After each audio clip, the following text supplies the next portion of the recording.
स्वस्ति श्री राधा रमणो विजयते। ओम श्री गणेशाय नमः। ओम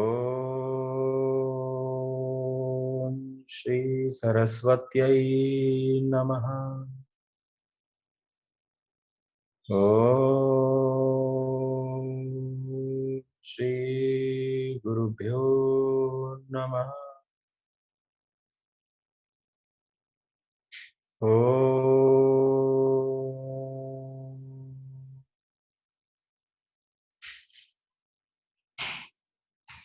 नमो भगवते वासुदेवाय।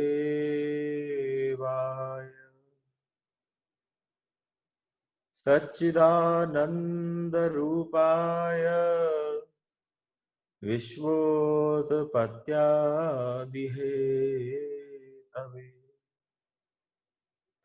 तापत्रय विनाशाय श्रीकृष्णाय वयं नमः। नारायणं नमस्कृत्य नरं चैव नरोत्तमं देवीं सरस्वतीं व्यासं ततो जयमुदीरये।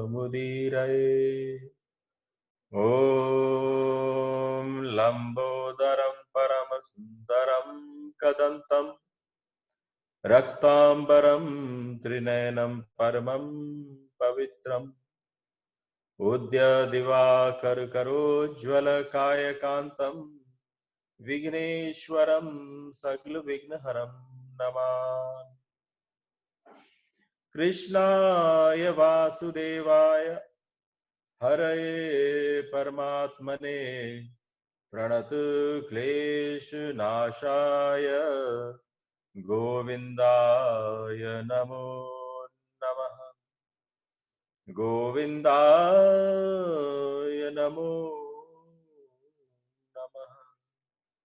जय जय श्री राधे, जय जय श्री राधे, जय जय श्री राधे। सबको प्रणाम।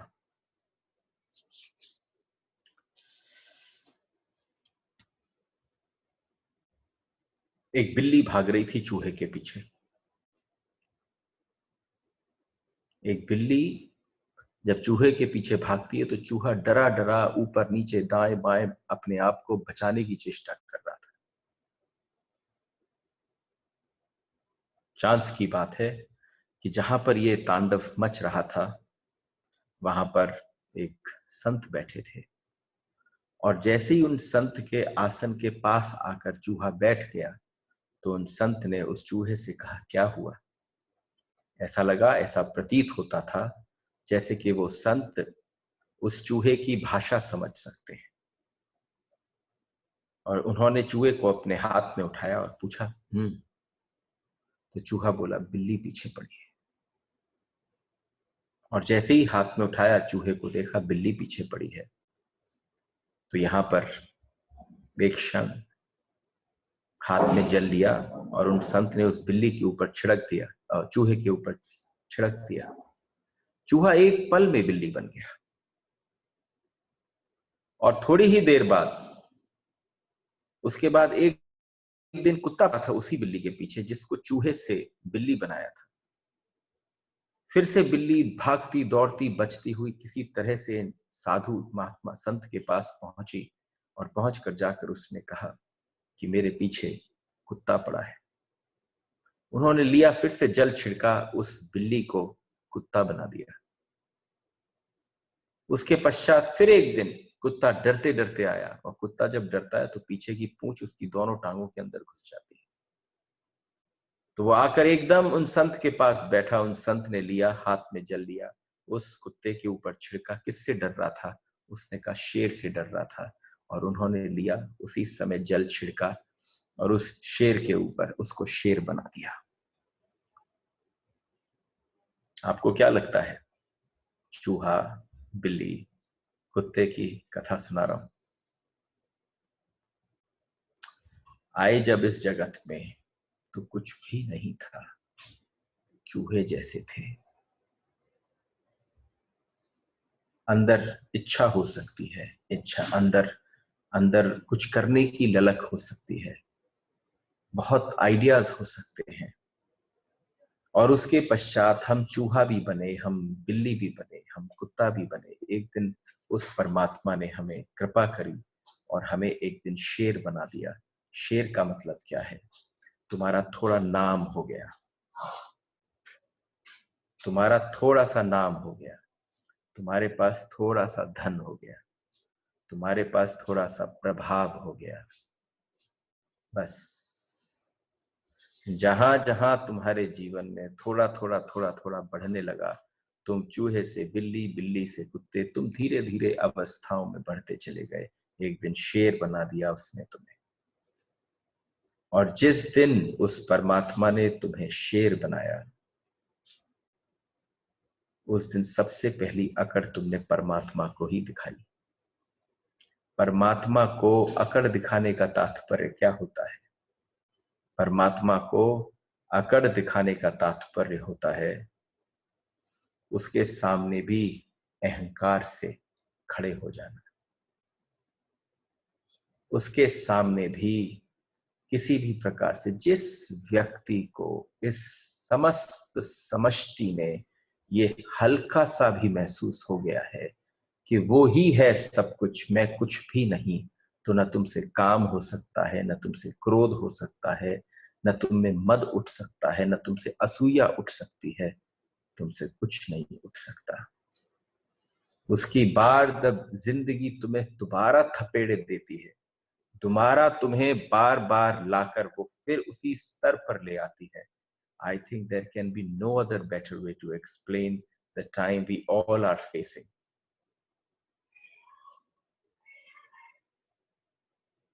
ये समय वैसा ही है। हमारे पांव जमीन पर पड़ ही कहाँ रहे थे,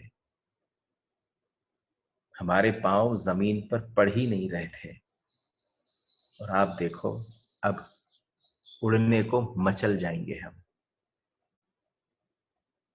आज जब विचार कर रहा था कि आज कहां से प्रारंभ करूंगा, तो एकदम सिर्फ बैठे बैठे चिंतन में एकदम ये छोटी सी स्टोरी स्मरण आ गई, लेकिन विचार कुछ और किया था। और एक ऐसा गंभीर विषय है जो जैसे जैसे हम आगे बढ़ रहे हैं, एक बार one should try to get inside and get those questions. एक छोटी सी बात समझनी, मेरे फोन में करीब करीब 4,500 कॉन्टैक्ट्स हैं। किसी के में ज्यादा हो सकते हैं, किसी के में और ज्यादा हो सकते हैं, लेकिन हम सबके पास असंख्य संख्या है जो हमारे कॉन्टैक्ट लिस्ट में लोग हैं। जो दौर गुजर रहा है, तुम जरा थोड़ा सा ध्यान लगाना, तुम्हारे उन 4,500 की लिस्ट में से कितने लोगों के साथ तुम्हारा कांटेक्ट हुआ या कनेक्ट हुआ।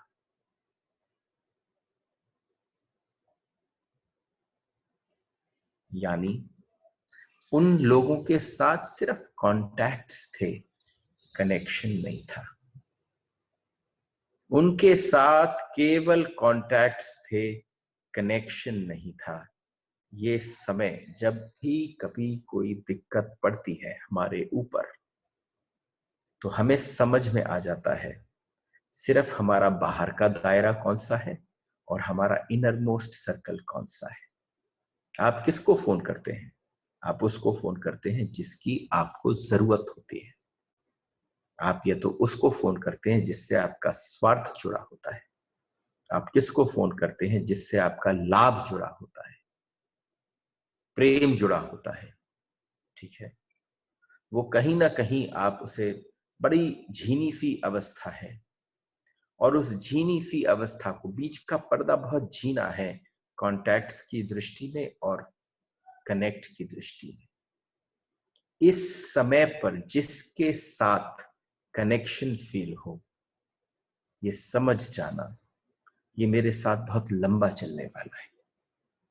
बहुत अच्छी तरह से डिफाइन करना, what is your inner most circle and what is the outer circle, who all come into the outer circle and who all come in your inner circle।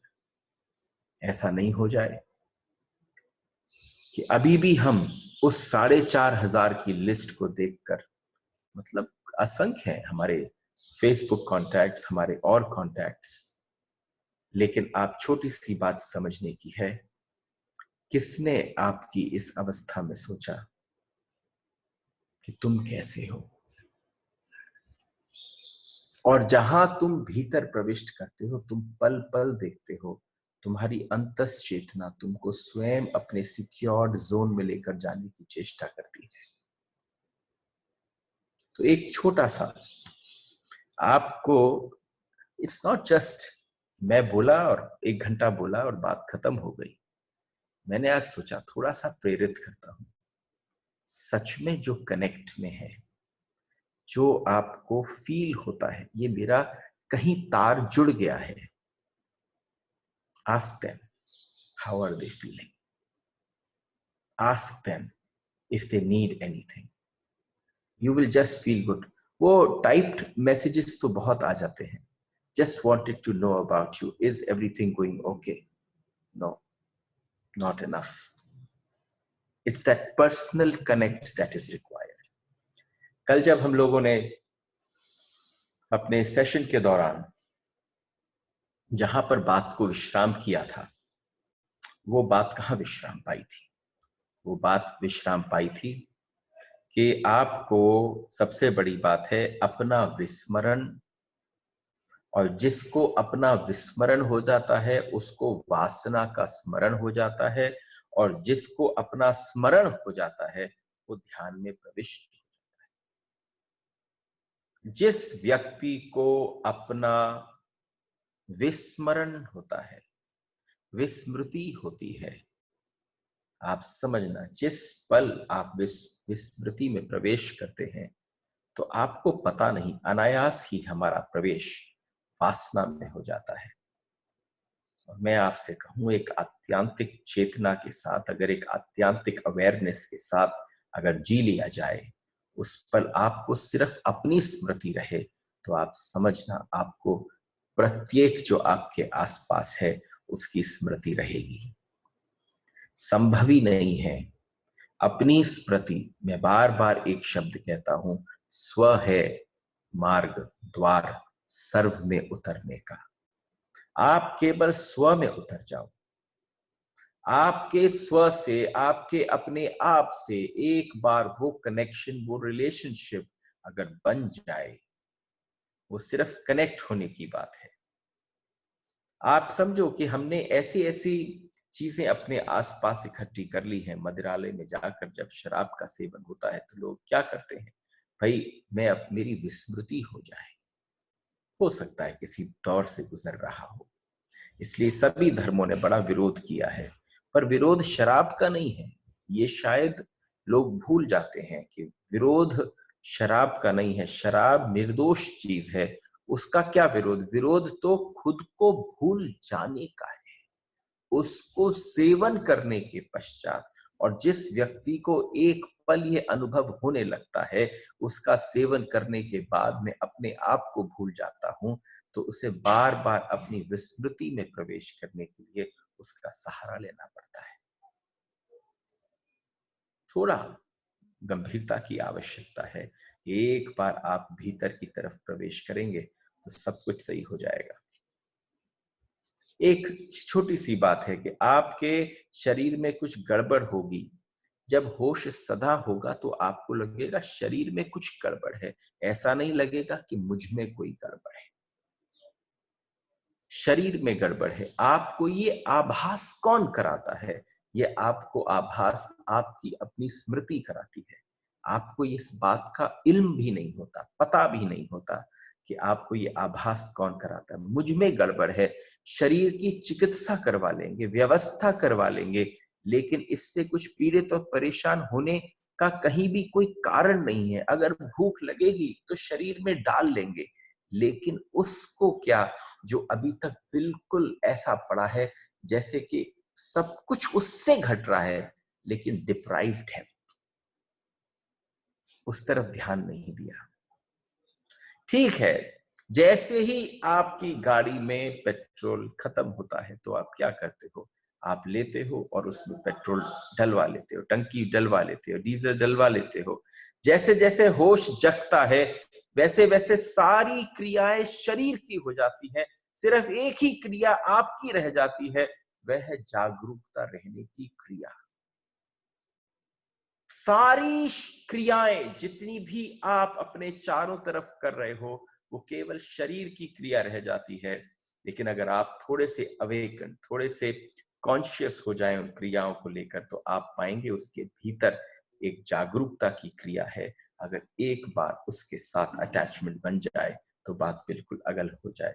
यह सूत्र कह रहा है, इसके रहते हुए ही परमेश्वर का ध्यान आदि साधन करके मनुष्य कभी शोक नहीं करता।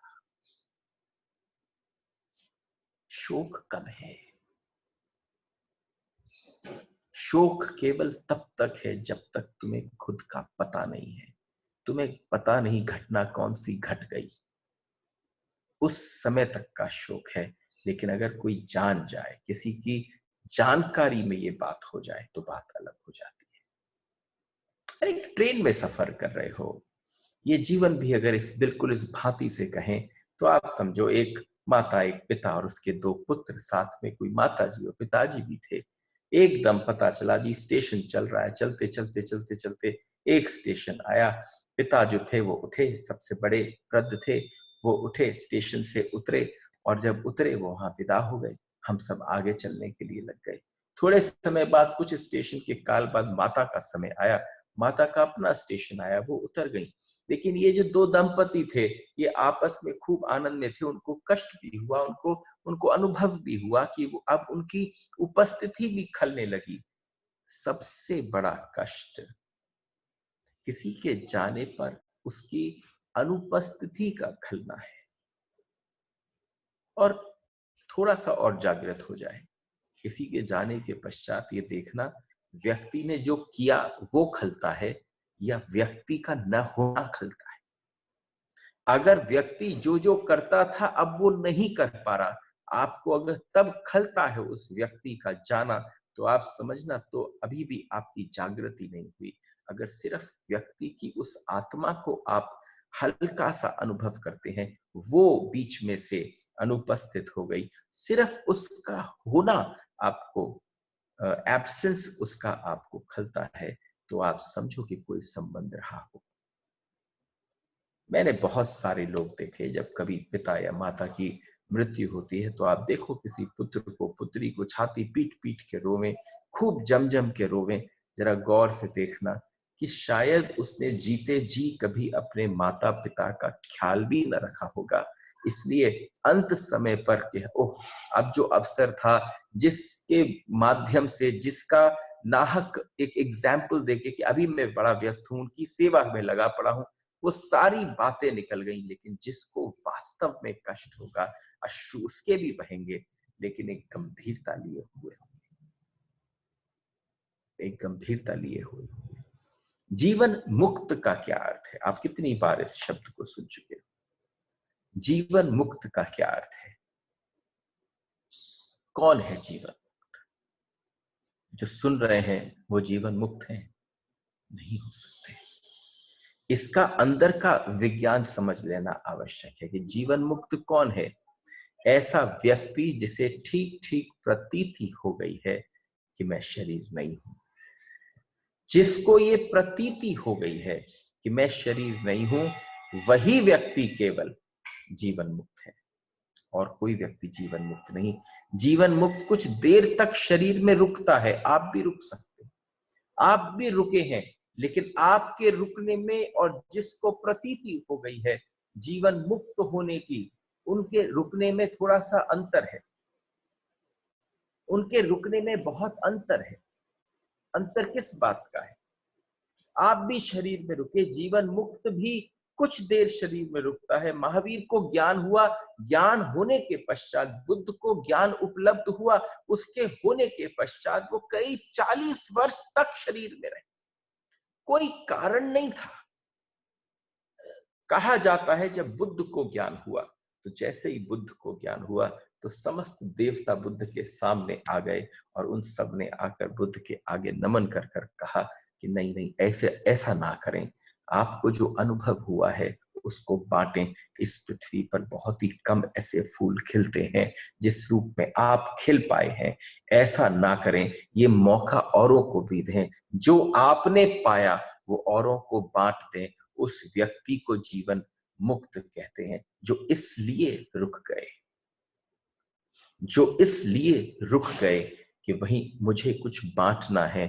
और हमारे और आपके रुकने में क्या कहा जाएगा? हम जिस वजह से रुकते हैं, हम अपनी वासना को पूर्ति करने के लिए रुकते हैं। हम बांटने को नहीं रुकते, हम संग्रहित करने को लिए रुकते हैं। हम चाहते हैं और क्या क्या कर लें,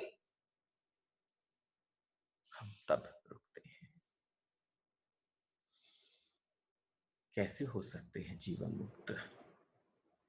तो एक अवस्था है, जन्मों जन्मों के बाद कोई संपदा, कोई उपलब्धि आप समझना इतना आसान नहीं। आपको लगता होगा ये मात्र 1 घंटे में ये वाली चर्चाओं का कर पाना, लेकिन जब तक ये अनुभव आपके भीतर न हो तो आप समझो ये सिर्फ शब्द का जाल होगा।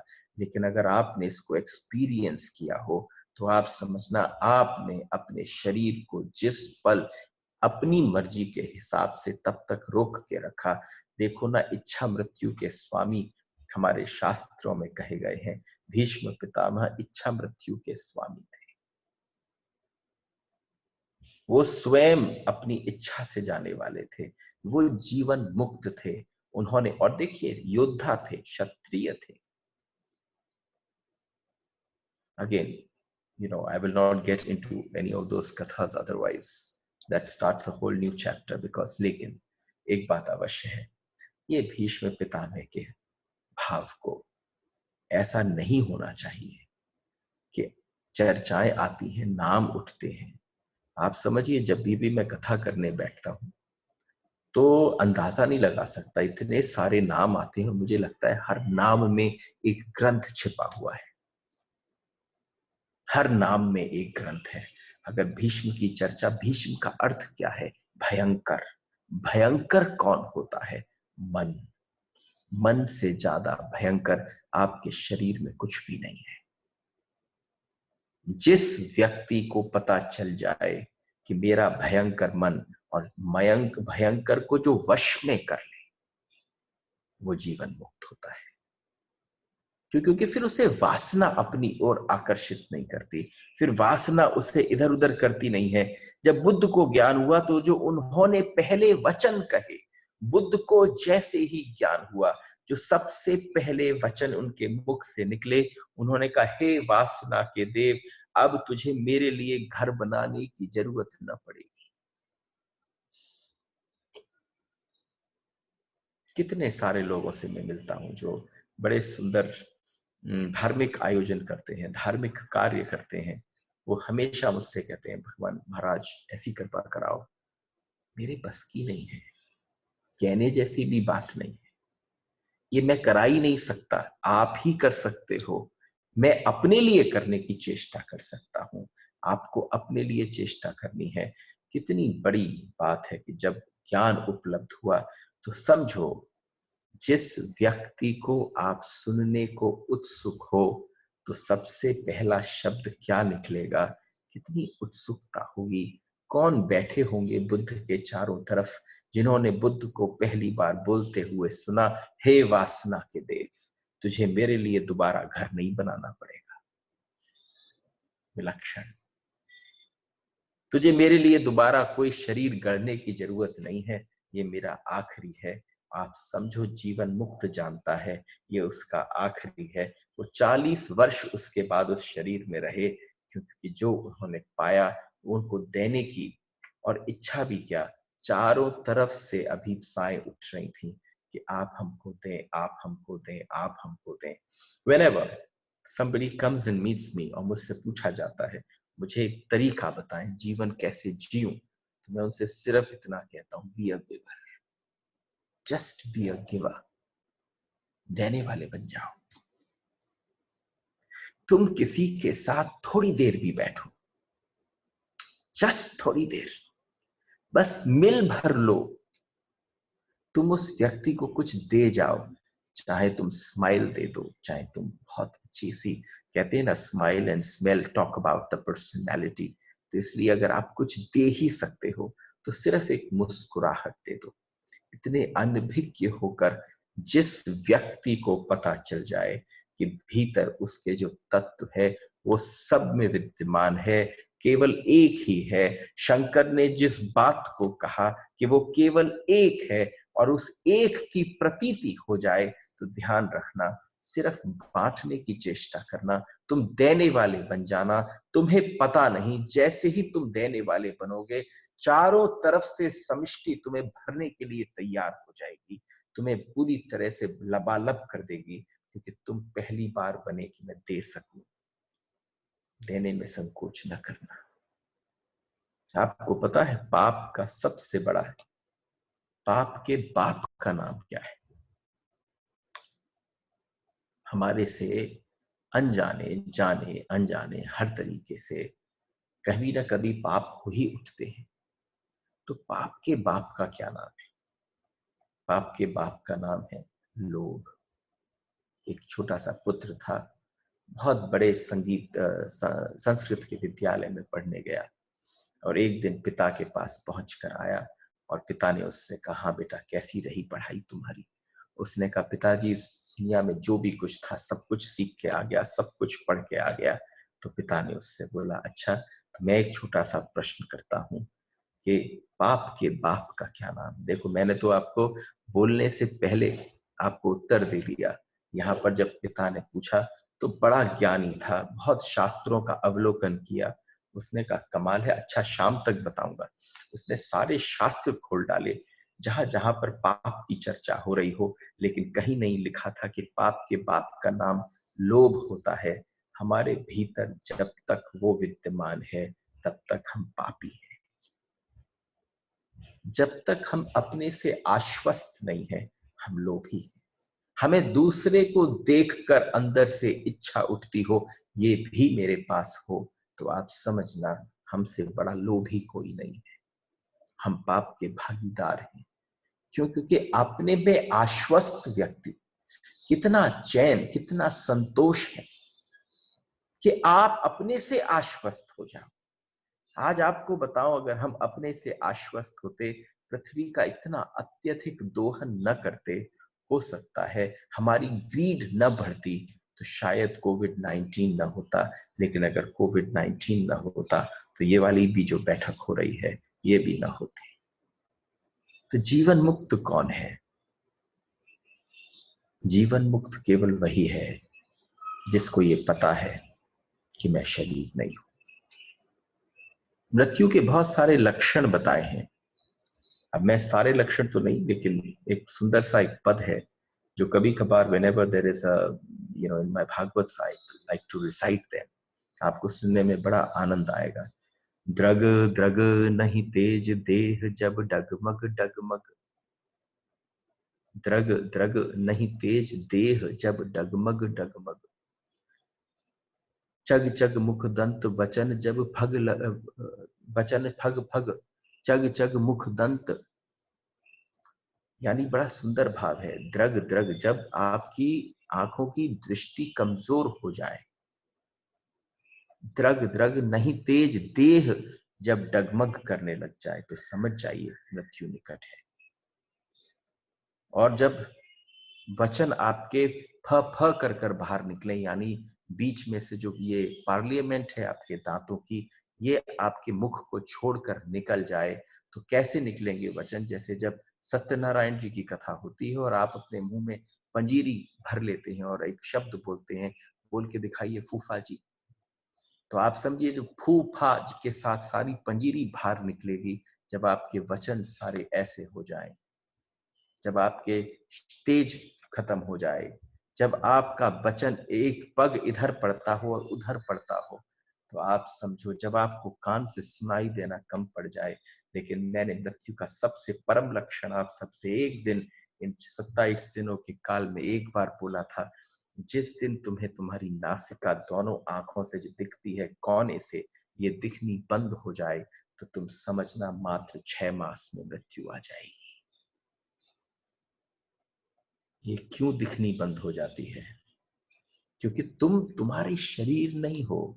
वॉट यू हैव मेड, जो आप बन गए हो, वो आप कैसे बने हो, आपका शरीर बात की बात है। आप जितना अपने आप को बड़ा समझते हो, आप बड़ा केवल अहंकार से समझते हो। जिस दिन आपके अहंकार में सिकुड़न आना प्रारंभ होती है, उस दिन समझ लो बता देता है परमात्मा, बता देती है प्रकृति कि बस शरीर जाने वाला है। कुछ लोग क्या कहते हैं, सोचते हैं कि हम अंत में साध लेंगे। कुछ बुढ़ापे में सोच लेते हैं, यार ये चिंता की बात नहीं है। आप ये समझो हम हर साल जब कैलाश जाते हैं तो हमारे साथ हर बार कोई ना कोई कहता भी अच्छा अब भी हम भी चलते हैं। हाँ, फिजिकल एलिमेंट्स हो सकते हैं, किसी का शरीर साथ न दे ऐसा हो सकता है। लेकिन उन व्यक्तियों को अगर आप देखें कि भाई यूरोप की यात्रा चालू है, अभी वहां की यात्रा चालू है, यानी जिस पल आपको जो इंपॉर्टेंट लगता है, जो पल जिस क्षण आपको लगे यस, मैं आपको एक बात बताऊं, जीवन मुक्त वो है जो निर्णय एक पल में लेता है। वो उसकी बात की नहीं सोचता। आपके सारे निर्णय, आपके जो स्वार्थ के निर्णय हैं, आपके जो लोभ के लाभ के निर्णय हैं, वो एक पल में लिए जाते हैं। और परमार्थ के निर्णय को लेने के लिए आप पूरे परिवार के साथ बैठकर पहले विचार विमर्श करते हैं। पूरा जीवन गंवा देते हैं जब तक शरीर में सामर्थ हो, और जिस समय अंत समय आता है तो हम यहाँ क्या सोचते हैं कि ओहो किसी भी तरह से होगा, अंत समय में साध लेंगे। और कुछ तो यहाँ तक खींच देते हैं इस तर्क को कि वे मरे पड़े हैं और लोग उनके कान में मंत्र फूंक रहे हैं। कोई गीता सुना रहा है, कोई हरि गीता का पाठ हो रहा है, कोई किसी शास्त्र को पढ़ रहा है, कोई वेद ध्वनि कर रहा है, और वो मरे पड़े हैं। उस समय पर सारे के सारे शास्त्र क्या कहते हैं, अरे जब तूने जीवन भर ध्यान नहीं दिया, जिसके साथ उद्योग करना था, जिसके साथ तुझे ऊर्जा का मिश्रण तैयार करना चाहिए था, जो इस समय काम आता, अंत समय पे वो सारे के सारे मंत्र किसी काम के नहीं रह जाते। वो केवल आपके अक्षर हैं, शब्द हैं, वो शब्दों का जाल है। जैसे आप शब्द बोलते हैं, उस माध्यम से ही कोई आपके कान में मंत्र बोल देता है। बड़ी मूर्खता देखी है हमने। जब किसी की मृत्यु घटती है तो कहा जाता था योगियों की मृत्यु यहां से फटकर निकलती है। सहस्रार चक्र का जो बीच का केंद्र है वो फट जाता है, तब उस व्यक्ति के यहाँ से प्राण पखेरु उड़ जाते हैं। जिसकी ऐसी मृत्यु मानी जाती है उसको बड़ा परम तपस्वी, बड़ा योगी माना जाता है। तो ये बात सुन ली, हद से ज्यादा अज्ञानियों ने सुन ली, और जब ये बात सुन ली तो उनके मन में लगा कि भाई मेरे भी पिता जा रहे हैं, उनकी भी मृत्यु ऐसे होनी चाहिए। तो भैया जमुना जी के घाट पर, गंगा के घाट पर लिया, और हाथ में, क्योंकि इतनी जलती हुई उस अग्नि को उसमें से कैसे हाथ दें, तो एक डंडा लेकर उनके सर को फोड़ दिया जाता है। पंडित ही कहता है डंडा मारो, सर में सर फोड़ दो, वो क्योंकि वहां से मृत्यु निकल जाए। लेकिन मृत्यु तो कब की निकल चुकी। हमने सारी अपनी शास्त्रों की बातों को सुनकर हमने शॉर्टकट्स निकालने की चेष्टा करी, लेकिन आपको समझ में नहीं आया कि अध्यात्म में कोई शॉर्टकट नहीं होता। और आप सोचो, जीते जी जिनको सुनने की बुद्धि ना आ सकी, जीते जी जो कभी वास्तव में गंगा स्नान न कर सके, अंत समय में सोचते हैं बोतल में बंद गंगा जल आएगा, मुख में डलेगा और उनकी परम गति और सदगति प्राप्त हो जाएगी। ऐसा ना होगा। ऐसा होने के लिए सबसे पहले इस प्रतीति से उठना होगा कि हाँ भाई, मैं जीवन मुक्त हो जाऊं। मैं ये प्रतीति से मान लूं कि ये जो शरीर है, अवस्था कैसी हो गई हम लोगों की। आप समझो, मैंने देखा थोड़े भी धनाढ्य हों थोड़ा भी धन की अवस्था ठीक ठाक हो तो अपने यहाँ पर बहुत दिव्याति दिव्य मंदिर बना लिया जाए। और जैसे आपके यहाँ पर एक ड्राइवर नौकरी पर है, जैसे खाना बनाने वाला नौकरी पर है और सब नौकरी पर है, ऐसे ही एक ठाकुर जी को पूजा करने के लिए नौकरी के हिसाब से पंडित को भी लेकर जाकर रख दिया जाता है। तो उस समय परमात्मा कहता है, जब तू उसकी भी व्यवस्था कर सकता है तो मैंने भी तेरे को भेजने के लिए अपना सेवक लगा रखा है। वो रास्ते से छोड़ दिया है, वो यमदूत बनकर आएगा द्वार पर, क्योंकि मैं तेरे पास नहीं आऊंगा। जिसने अपने शरीर को अभी के अभी ये प्रतीत होकर, महसूस कर कर, अनुभव कर लिया, मैं शरीर नहीं हूं, मैं ब्रह्म हूं, मैं ही ब्रह्म में एक हूं, मैं उस परम सत्ता के साथ एक हूं, तब तो आप समझो कि आपका संबंध सीधे मालिक के साथ है, अन्यथा सारा का सारा संबंध केवल नौकरों के साथ है। तो वो भी वैसी ही व्यवस्था कर देते हैं। यमराज और नचिकेत का संवाद जो है वो आपको अगर वास्तव में श्रवण हो जाए, मुझसे बार बार किसी ने कहा कि गीता पर इस पर बोलेंगे कि उस पर बोलेंगे, लेकिन मजा नहीं है। आज इसके बोलने का मजा है, क्योंकि पल पल कोई खबर आती है कि 1 लाख हो गए कोरोना के पेशेंट्स, तो आप समझो आपको डर लगने लग जाता है, भीतर आपको मृत्यु अपने आसपास दिखने लगती है। उस समय थोड़ी सी झलक नचिकेत की आपके भीतर दिखती है, थोड़ी सी झलक दिखती है। अगर ये झलक आपने उद्योग, आपने कोशिश, आपने केवल लगन लगाकर, जिज्ञासा पूर्वक, मुमुक्षु होकर इस समय कोशिश करी, तो आपके लिए कितना सुलभ होगा भीतर जाना, कि आनंद आ जाएगा। आप समझो हम कितने चालाक लोग हैं। ऐसा नहीं है, मैं श्रीमद् भागवत की कथा करता हूं तो एक कथा आती है जिसमें कि अजामिल नाम का एक व्यक्ति है और उसने अपने पुत्र का नाम नारायण नारायण रख दिया है। और जैसे ही उसने अपने पुत्र का नाम नारायण रखा तो ये सोच कर रखा होगा कि कोई व्यक्ति, और तो क्या सोचता है, केवल आजकल धार्मिक लोग ये सोचते हैं कि अपने पुत्र का नाम किसी भगवान के नाम पर रख दो, क्योंकि अंत समय पर या किसी भी समय पर घर में हम उसको बुलाएंगे तो बार बार उसका नाम क्या बोला जाएगा, अरे नारायण, अरे कृष्ण, अरे राम, सुनो, तो कम से कम उतनी बार मुख से निकलेगा। लेकिन आप बताओ, क्या वो परमात्मा बैठा ऊपर इतना नासमझ दिखता है कि तुम अंत समय में बुलाओ अपने पुत्र को और वो प्रकट हो जाए? हाँ, ये एक संभव है अगर आपने अपने जीवन में नाम करने की एक धारणा डाली है। वो नाम आपका बीज मंत्र बन गया है, जिसको आप चाहे माला में करें। माला में इसलिए कि मन एकाग्रचित्त हो जाता है। वैसे मैं कभी फेवर में नहीं रहता अपने किसी शिष्य के कि वो नाम का स्मरण माला में रखकर करें, लेकिन जब कभी किसी को लगता है कि एकाग्रता बढ़ती है तो नाम। लेकिन यहाँ पर नाम को क्या कहा जाएगा? जिस समय पर आपने अपने अंत समय के लिए स्वयं की वजह से, स्वयं की, आपको लगता है सब कुछ हो जाएगा, लेकिन वो आपकी तैयारी नहीं है। यम नचिकेत से यही कहते हैं। ये सारी बातें इंगित करती हैं जीते जी तैयारी हो जानी चाहिए। जीते जी जो छूटना है वो छूट जाना चाहिए। जीते जी जो तुझे त्यागना है तू उसे त्याग दे। जिसकी तरफ तुझे वैराग्य धारण करना है उस तरफ वैराग्य धारण कर ले। अरे हम तो पूजा भी सारी उधार में करा लेते हैं। हम ऐसे लोग हैं, हम इतने चतुर लोग हैं, पूजा भी सारी उधार की। आप समझ नहीं पा रहे पूजा और प्रार्थना का क्या अर्थ है, क्या गरिमा है।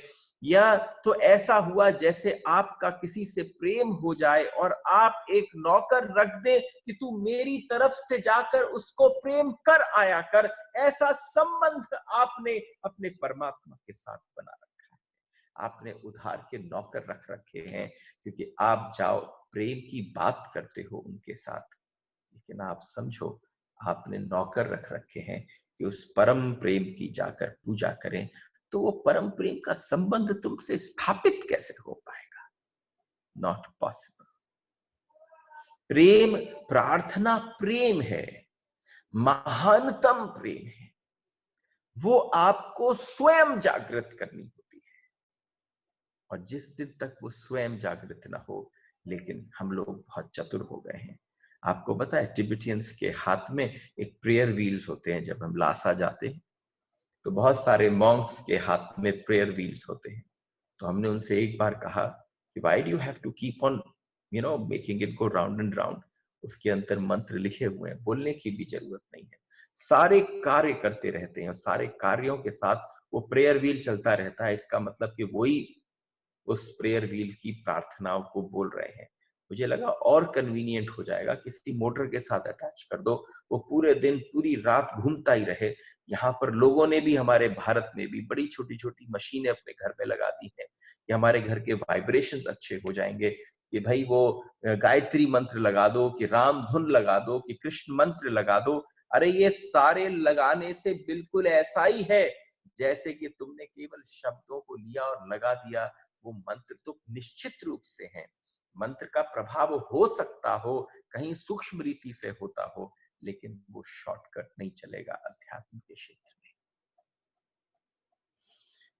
तुम्हें पंडितों में दिखता है पाखंड, तुम्हें पंडितों में दिखता है पाखंड, परमात्मा को तुम में दिखता है पाखंड। आप समझो, पंडित को बिल्कुल फर्क नहीं पड़ता आपको उसमें पाखंड दिखे कि ना दिखे, क्योंकि सिर्फ रटी रटाई विद्या से अध्यात्म में प्रवेश नहीं होता। लेकिन जब परमात्मा को हम में, आप में, मुझ में पाखंड दिखे तो समझना बहुत बड़ी बात है। आप इतने बड़े बड़े अनुष्ठान कराओ और उन अनुष्ठानों का कोई फल ना मिले तो आप समझना गलती किससे हो गई। हम शायद गलती अपनी नहीं मानते।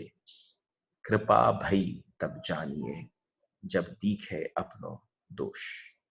एक सूत्र में प्रवेश करते हैं। सूत्र कहता है, यही वह परमात्मा है हे नचिकेत, यही वो परमात्मा है जिसके विषय में मैंने तुम्हें बोला है। हाँ मेरे सारे नचिकेत जो सामने बैठे, जितनी चर्चा करी आपने, इतने रूप से शायद परमात्मा के अलग अलग भावों को कैसे श्रवण किया होगा। जो विशुद्ध परम धाम में रहने वाला, स्वयं प्रकाश पुरुषोत्तम, वही अंतरिक्ष में निवास करने वाला, वसु घरों में उपस्थित होने वाला, अतिथि यज्ञ वेदी में स्थापित अग्नि स्वरूप तथा उसमें आहुति डालने वाला होता है, तथा समस्त मनुष्यों में रहने वाला, मनुष्यों में श्रेष्ठ, देवताओं में रहने वाला, सत्य में रहने वाला, आकाश में रहने वाला, जलों के नाना रूप प्रगटों में रहने वाला, पृथ्वी में नाना रूपों से अभिव्यक्त सत्कर्मों से प्रकट होने वाला, पर्वतों में प्रकट होने वाला, सबसे बड़ा सत्य वो सब जगह है।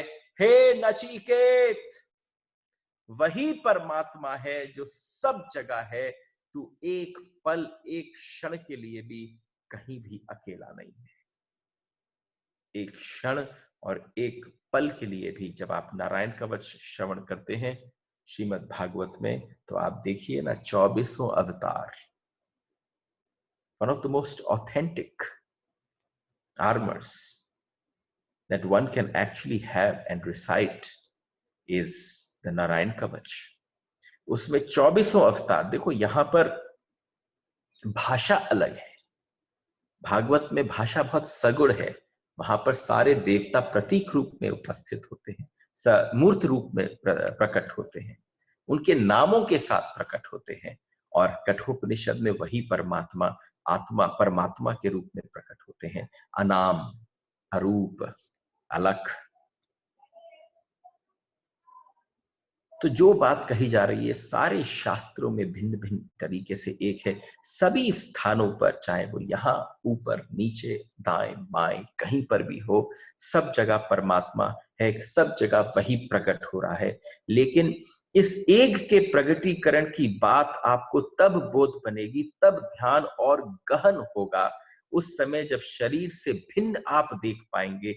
जब तक आप देखते हैं कि आप शरीर के साथ एक हैं, वहीं गड़बड़ है। जैसे ही आप शरीर से हटकर देखते हैं तो वो प्रतीत होता है। सोचो, आपके सामने, आपके गार्डन में, आपके घर में, आपके ड्राइंग रूम में, जहां बैठकर तुम सुन रहे हो, अगर मैं वहां 1000 छोटे छोटे घड़े रख दूं और उन सारे घड़ों को उल्टा रख दूं और उन घड़ों के अंदर कहूं कि उन सब के अंदर घटाकाश है, उन सारे घड़ों के भीतर अपना खुद का छोटा छोटा आकाश है जो कैद है, तो उन सारे घड़ों को प्रतीति होगी कि वो अलग हैं, अकेले हैं, उन सब में सब एक दूसरे से भिन्न है, लेकिन एक व्यक्ति उसमें से आ जाए जग कर और वो इन सारे घड़ों को फोड़ना प्रारंभ कर दे, फोड़ना प्रारंभ कर दे, एक एक को लाठी मारकर भिन्न छिन्न भिन्न करना प्रारंभ कर दे। और जैसे ही लाठी मारकर छिन्न भिन्न करे तो पता चला कि घटाकाश, घड़े के अंदर का जो आकाश था वो पटाकाश में जाकर घटाकाश पटाकाश में परिणत हो गया। तब उस समय पता चलेगा कि वो सब एक थे अंदर, जिसको तो यानी जितने हम दिखते हैं, जितने आप भिन्नता में महसूस करते हैं, अगर हम सब घड़े का रूप हैं, हमारे भीतर बैठा परम तत्व वो आकाश है। लेकिन जिस समय ये घटाकाश टूटता है, घटाकाश मिटता है, हम सब पटाकाश में एक हो जाते हैं। इसकी प्रतीति जिसको हो जाती है, हे नचिकेत, उस पल उसको पता चल जाता है कि परमात्मा कौन है। उस पल उसको पता चल जाता है कि परमात्मा कौन है। आपको पता है मुझे कितना आनंद आता है।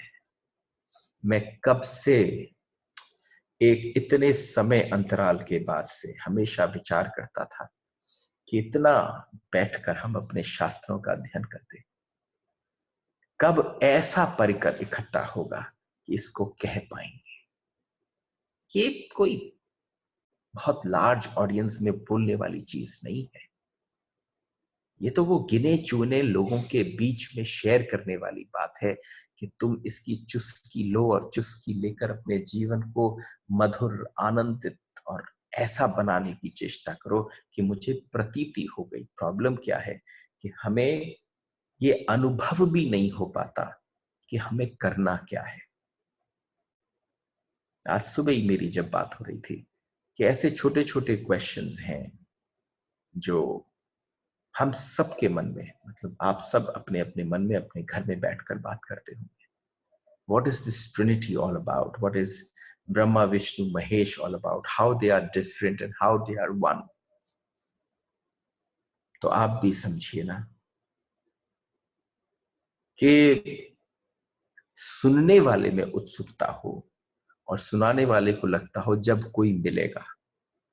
कब ये घटनाएं घटी, कब यम ने कभी सोचा होगा वो बोलेंगे। जब सामने नचिकेत जैसा आके बैठ गया, सामने आप सब आके बैठ गए, तो कल्पना ही नहीं की जा सकती ये धारा महीने भर चलने के लिए क्लोज आ रही है, ये कैसे निकल गई। तो आप समझो कि यानी हमारी भीतर की प्यास कितनी गहरी है। अगर उस प्यास से हमारा संबंध स्थापित हो जाता है तो there can be nothing better than that. जो प्राण ऊपर की ओर उठाता है, जो प्राण ऊपर की ओर उठाता है, अपान को नीचे ढकेलता है, जो देयर आर टू, भारतीय योग की गहरे सूत्र में छिपी हैं दो ऐसी धारणाएं हैं, आवश्यक है समझना, वेरी इंपॉर्टेंट। आपका शरीर दो भाग में बटा हुआ है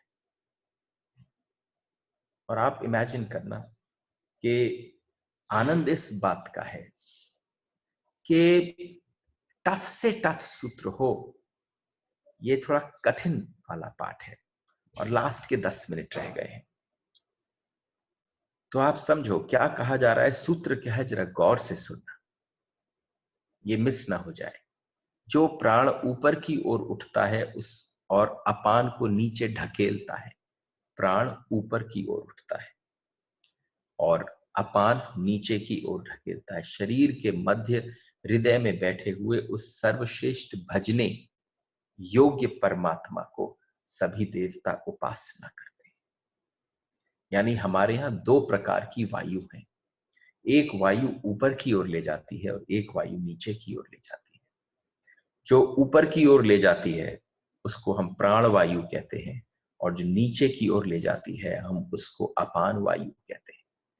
भारतीय योग की एक बहुत गहरी खोज इस सूत्र में छिपी है।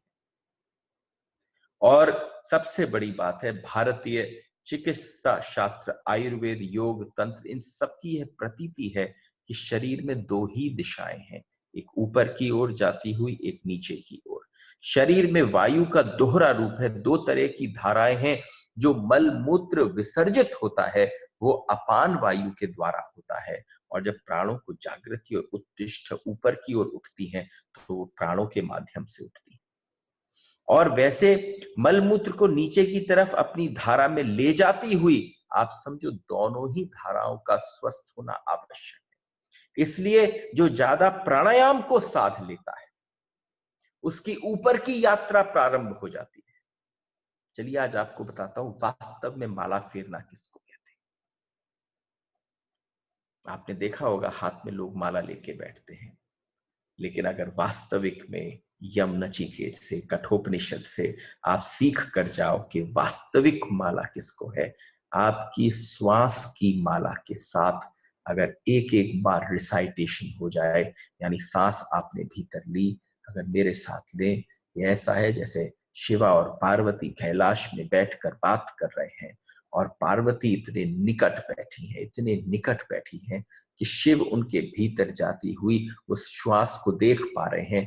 नासिका से प्रवेश हुई, एकदम ऊपर की जो स्थान है उससे भीतर की ओर प्रविष्ट हुई, नली में पहुंची, नली में पहुंचकर गले के मार्फत होती हुई और धीरे छाती से होती हुई, हृदय के पास से निकलती हुई सीधी नीचे पहुंची, और जैसे ही जाकर वो नाभि के पास पहुंची, यानी श्वास नाभि तक जाना अति आवश्यक है। और जैसे ही नाभि तक पहुंची तो शिव ने लिया नाभि के क्षेत्र को, हमारी देवी के, पार्वती के, उसके उस नाभि के क्षेत्र को एकदम दबाकर बोले बस यहीं रुक जाओ, इस गैप को देख लो।